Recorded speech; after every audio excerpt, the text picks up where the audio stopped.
As we remember the 20-year anniversary of 9/11, many worry about our veterans and the struggles that they face in everyday life. It's estimated that 11 million Americans suffer from PTSD or trauma.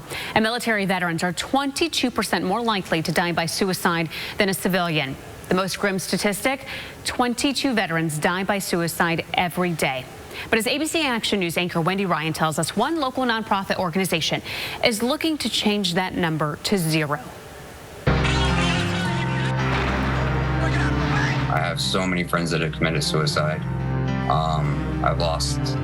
I've seen so many of my friends turn to drugs and alcohol. I've seen so many of my friends just go down really dark paths. John Walker is a Marine who worked inside the World Trade Center, but was late on September 11th, 2001. He arrived that morning talking to his girlfriend on the phone. She was in a building right next to the Twin Towers, just as they came crashing down. When the towers fell, all the cell service went out, so the last thing I heard was her screaming, and I just literally watched with my own eyes as the debris just covered her building. Walker's girlfriend survived, but his PTSD haunted him for 2 decades. I just physically couldn't go back. I was having night terrors on a regular basis, literally 2-3 a night.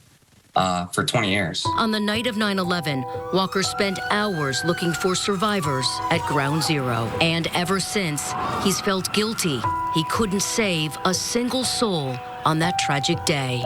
I felt like a failure because I'm a Marine, right? Like, I'm supposed to get the job done. I didn't save a single person. They all died. So in my mind, I failed. And failure is not an option for a United States Marine. Also haunting him, survivor's guilt. Because I knew so many people that had died. I had friends that died there. I had friends that worked there that died. I had friends that didn't make it. I watched as people jumped out of the building that I knew. Even odd smells brought back one of the darkest days in our country's history. Pork, when it cooks, it smells a lot like human burning. So like in the summertime during barbecues, if I drove by somebody's house, I would get, it was like I was back in it.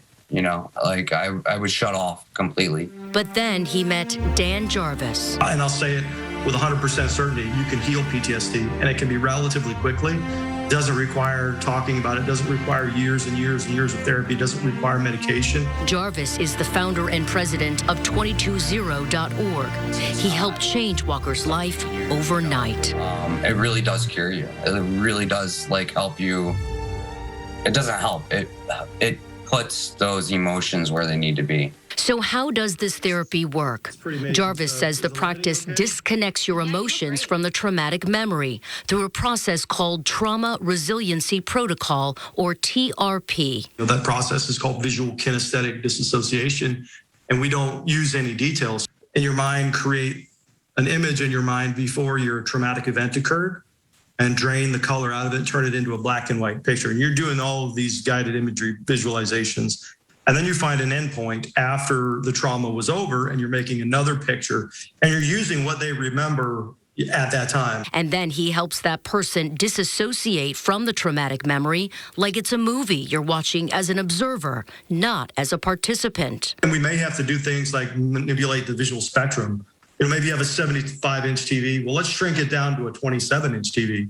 And what that does to the brain is it makes it even smaller and harder for the individual to see, less intense, and then you get them comfortable. That process helps the brain disconnect those neural pathways. He also uses the emotions management process, or EMP, to help people deal with negative emotions like an anger or rage issue. So what we do is we go to the root of that emotion. We have them find the first place in their life that they found it, where they can still feel it.